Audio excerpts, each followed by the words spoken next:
Hello everyone, আবারও একটা নতুন ভিডিও নিয়ে চলে এসেছি। খুব সকালবেলায় একজন কাকিমা বাড়ির পাশেই শোল মাছটা দিয়ে গেছে, মানে বিক্রি করেছে, আমরা কিনেছি। তো আমার ছেলে সেটাকে বাঁচানোর চেষ্টা করছে, বলছে নিও না, কিন্তু এটাকে তো মারতেই হবে খাওয়ার জন্য। এটা আজকে বানানো হবে আমশোল। তো খুবই একটা প্রিয় খাবার আমাদের বাড়ির সবার। তো তার জন্য এটাকে মেরে কেটে পরিষ্কার করে নিতে হবে। আর তারপরে যে আমশোলটা বানাবো, যে কাঁচা আমটা, এটাকে তো আমাদের বাগান থেকেই তুলবো। এই সময় আম এই যে বাগানে চলে এসেছে। এই গাছটা এখানে রাখবো না, জানো মা, তুলে দাও। এটাকে কেটে দেবো, কারণ এখানে ভালো আম গাছটা আছে না, নষ্ট হয়ে যাবে। আপাতত এখানে থাক।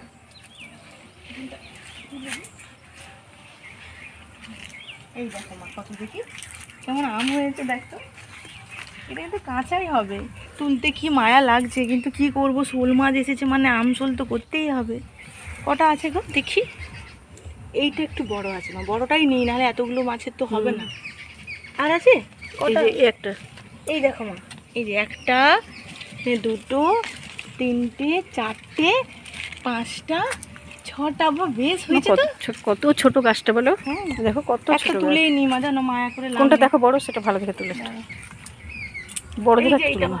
এই যে, এই যে কি কেমন তুললে, কি সুন্দর। হ্যাঁ দাঁড়াও, আমি আম তুলছি পাপান। এগুলো থাক মা, অসময়ের গাছ, এই সময় হয়। আর এটাতেও হবে, দেখো এই যে বকুল এসছে। আমি একটা দেখলাম, আমি খাই, দেখো মা, এই দেখো আম ধরেছে, দেখো, এই দেখো। কিন্তু এই যে কালো কালো হয়ে যাচ্ছে, এই যে অনেক আম ধরেছে এই দিকটাতে, এই দেখো, এই দেখো, এটাতে আবার হবে।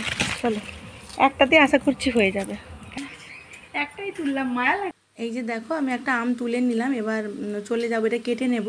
তোমরা আবার ভেবো না এটা অন্য সময়ের ভিডিও। এখনই 12 মাস ধরে যে গাছগুলোতে আম হয়, সেই গাছেই কিন্তু আমটা হয়েছে, ওখান থেকেই তুলে আনলাম। তো একদম রেডি করে ফেলেছি রান্নার জন্য। আম এখানে কেটে নিয়েছি, লঙ্কা নিয়ে নিয়েছি, এখানে সর্ষে বেটে নিয়েছি, আর শোল মাছটাও ভালো করে ধুয়ে লবণ হলুদ মাখিয়ে নিয়েছি।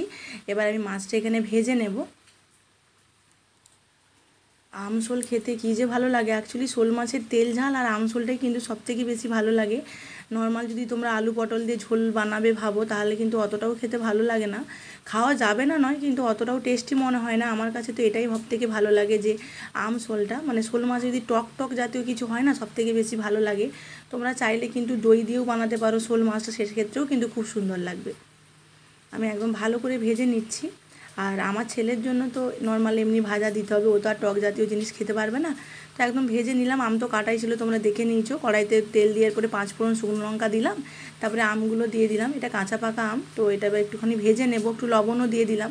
আর এখানে এর মধ্যে কিন্তু আমি সর্ষেটাকে বেটেছিলাম, ওর মধ্যে একটু জল দিলাম আর একটু হলুদের গুঁড়োও দিয়ে রেখে দিয়েছি, যাতে মানে মিক্সিংটা ভালো হয়। আর যখন ভাজা ভাজা হয়ে যাবে আমটা, ওর মধ্যে এবার সর্ষে বাটাটা দিয়ে দিলাম। প্রয়োজন মতন একটুখানি জলও দিয়ে দেবো, যতটা ঝোলের প্রয়োজন। এবার ভালো করে সেদ্ধ করে নিতে হবে। দেখবো যখন আমগুলো ভালো করে সেদ্ধ হয়ে গেছে, তারপরেই কিন্তু ভেজে রাখা তোমাকে মাছগুলো দিতে হবে। আর এই যে আমশোলটা, এটা কিন্তু টক ঝাল মিষ্টি তিনটেই হতে হবে, তবেই কিন্তু খেতে ভালো লাগবে। ঝালের পরিমাণটাও ঠিকঠাক যেন হয়, আর লবণের পরিমাণটাও যেন ঠিকঠাক হয়, আর অবশ্যই একটু চিনি দেবে, মিষ্টি মিষ্টি ভাবটাও যেন থাকে। দেখো কত সুন্দর হয়েছে, একদম রেডি। খুব ইজি একটা প্রসেস, রান্না করতে বিশাল একটা সময় লাগে না। কিন্তু এইটা তুমি যদি ভাতের সাথে খাও, এক থালা ভাত খাওয়া যাবে, এতটাই টেস্টি। মানে যারা টক খেতে ভালোবাসো, তাদের ক্ষেত্রেই আমি বলবো। যারা টক খেতে ভালোবাসো না, তারা এই মাছের অবশ্যই তেল ঝাল বানিয়ে খেয়েও ভালো লাগবে। একদম পাতলা পাতলা জুসটা কিন্তু বানাতে হবে।